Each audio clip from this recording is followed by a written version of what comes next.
Nós temos aqui um equilíbrio em fase gasosa. Desse cara aqui, que é um óxido neutro, nós temos aqui o cloro e nós temos aqui o NaCl. Isso é um equilíbrio em fase gasosa. Você facilmente percebe que 2 mols de NO reagem com 1 mol de Cl2, produzindo-se 2 mols de NaCl. Ok? Consequentemente, 20 mols de NO reagem com 10 mols de Cl2. 200 mols de NO com 100 mols de Cl2 e assim por diante. Ok?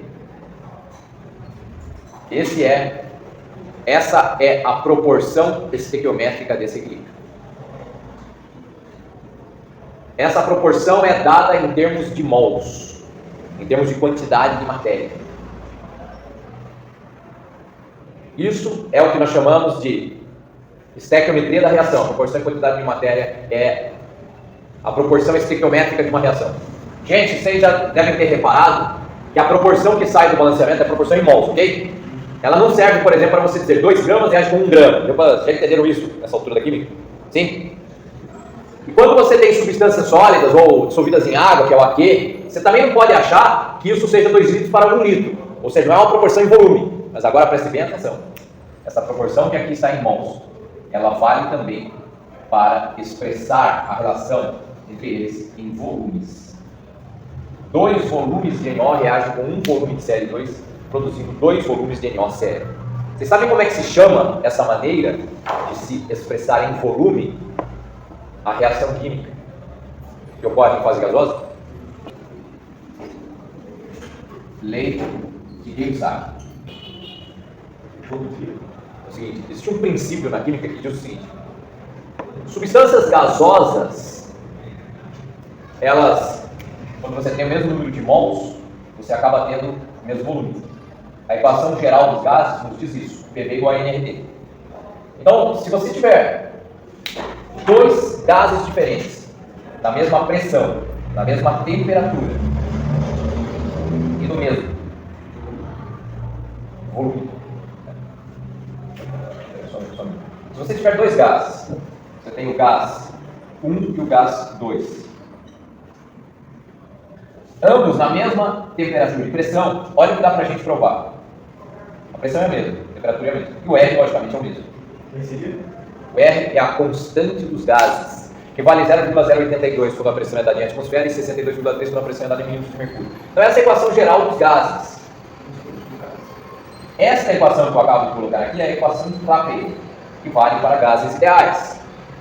Veja onde chegamos se nós dividirmos a equação 1 pela equação 2. A pressão é a mesma, vai cortar. O R é o mesmo, vai cortar. A temperatura é a mesma, vai cortar. Teremos isso. Constante dos gases ideais. Chegaremos então no seguinte: o volume é igual ao número de mols. Como chegamos a essa conclusão? E quando nós temos 2 gases nas mesmas condições de temperatura e pressão, podemos dizer que para ambos o volume será o número de mols?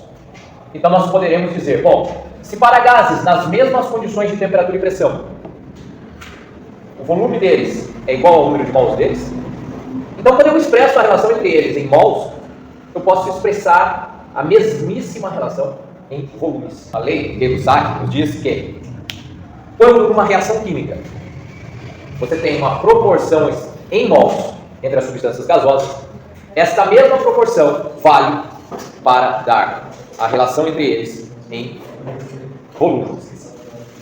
Entenda esse volume que é o seguinte: 2 mols reage com 1 mol, 2 litros de um com 1 litro do outro, 2 ml um com 1 ml do outro. É isso que quer dizer. Então, por este motivo, pessoal, é que eu posso abreviar as coisas nos equilíbrios químicos e dizer, deste lado eu tenho 3 volumes, olhando para o número de mols. Do outro lado eu tenho 2 volumes. Então eu posso dizer, neste equilíbrio químico, que o lado dos produtos é o lado do volume menor. E o lado dos reagentes é o lado do volume maior. Agora, qual é a grande importância disso quando se estuda equilíbrios químicos? Se você aplicar uma pressão no equilíbrio químico, você deve pensar o seguinte: pensa numa garrafa PET fechada, que você aperta ela. Por que eu estou aumentando a pressão? Porque aqui é uma água com gás, tem gás carbônico tentando sair. Quando eu aperto, eu diminuo o volume para esse gás carbônico existir aqui dentro. A pressão aumenta, porque a pressão é força sobre área, né? Veja,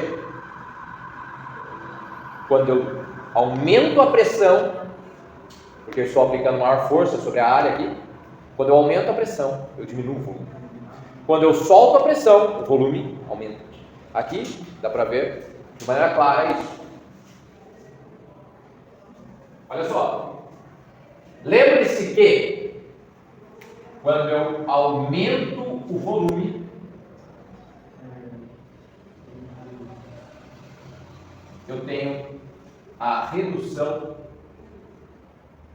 da pressão e vice-versa. Quando eu aumento a pressão, eu tenho a redução do volume.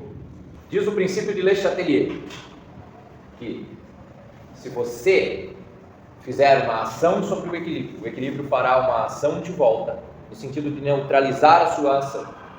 Só que o equilíbrio, lembre-se sempre que o equilíbrio só tem duas coisas, só tem dois golpes que ele consegue dar: ir para a direita ou ir para a esquerda. Para a direita e para a esquerda. É a única coisa que o equilíbrio sabe fazer da vida. E ele vai reagir ou indo para a direita ou indo para a esquerda. Se você aumentar a pressão, você diminui o volume, o equilíbrio só tem uma chance. Então, veja, diante da modificação da pressão, o que eu devo pensar? Pense que o equilíbrio vai seguir a lei de Zeca Pagodinho. Deixa a vida me levar. Se eu aumento a pressão, eu diminuo o volume. O equilíbrio fala assim, beleza, eu vou para a minha casa de praia que tem menor volume, que é ir para a direita. Se você aumenta o volume, ou seja, se você reduz a pressão, o equilíbrio fala, pô, peraí, deixa eu voltar para a minha casa de campo, que lá o volume é maior. Não tem problema, o que fizerem, eu sigo. Então, ó, sobre a influência da pressão, é muito simples. Pense em Zeca Pagodinho. Pense no grande filósofo Zeca Pagodinho. Se eu aumento a pressão, nesse caso em tela, o equilíbrio se deslocará para a direita ou para a esquerda? Com vocês. No caso em tela, se eu aumentar a pressão, para que lado o equilíbrio se deslocará? Menor volume. Menor volume. Então, para a direita. Se eu soltar a pressão, para que lado esse equilíbrio se deslocará? Se eu diminuir a pressão? Para a esquerda, porque eu aumentei o volume. Nós sabemos também que o princípio de Le Chatelier aparecerá quando eu modificar a concentração. Aí é mais fácil de entender. Está tudo bem no equilíbrio. Eu chego lá e aumento a concentração do cloro. O que o equilíbrio vai fazer? Vai gastar o cloro para voltar no que era antes. E gastar o cloro, repare, é ir para a direita. O sentido que você gasta uma substância é o sentido em que ela reage, não o sentido em que ela é produto. Se eu retiro o NaOCl do meu sistema, o que o equilíbrio vai fazer para revidar isso? Vai se deslocar para a direita. Porque se eu retirei esse cara, ele vai querer produzir desse cara. Se eu colocar uma quantidade de NaOCl, o que o equilíbrio vai fazer? Vai gastar esse cara. Vai para a esquerda. Outro fator que interfere no equilíbrio químico é a temperatura.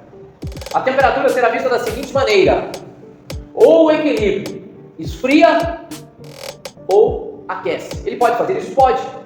Pode, porque toda reação química tem um lado exotérmico, que é o lado que aquece, porque ele joga calor para fora, aquece, e o lado endotérmico. Eu só preciso saber. Então o equilíbrio, ele dá um ΔH, tá bom? Nesse caso foi dado um ΔH? Não. Mas se ele me dá o ΔH negativo, significa que para cá, o ΔH é sempre no sentido direto. Então significa que para cá é exotérmico, para lá vai ser endotérmico, como você sabe da lei de Hess. Se inverter, inverte o ΔH. Então você deve entender o seguinte: se você esfriar o sistema, o equilíbrio vai falar, opa, a temperatura caiu, ele vai ser um termostato, ele vai fazer voltar a temperatura. De que maneira? Opa, se quiserem esfriar o ambiente, eu vou mandar para o lado onde eu aqueço essa bagaça, que é o meu lado exotérmico. Então se aqui fosse uma reação exotérmica, o equilíbrio ia se deslocar para a direita para aquecer o ambiente. Agora, se você vai e aquece o ambiente, o equilíbrio vai falar, opa, deixa eu derrubar essa temperatura aí, que alguém tentou aquecer o ambiente, e eu quero lá, do jeito que dava. Está 30 graus, você manda 35, o que o equilíbrio faz para esfriar o ambiente? Vai para o seu lado endotérmico. E nesse caso, se fosse para cá, Por que o lado endotérmico derruba a temperatura? Porque endo significa puxar energia para a reação acontecer. E se você tira energia do meio, a temperatura cai.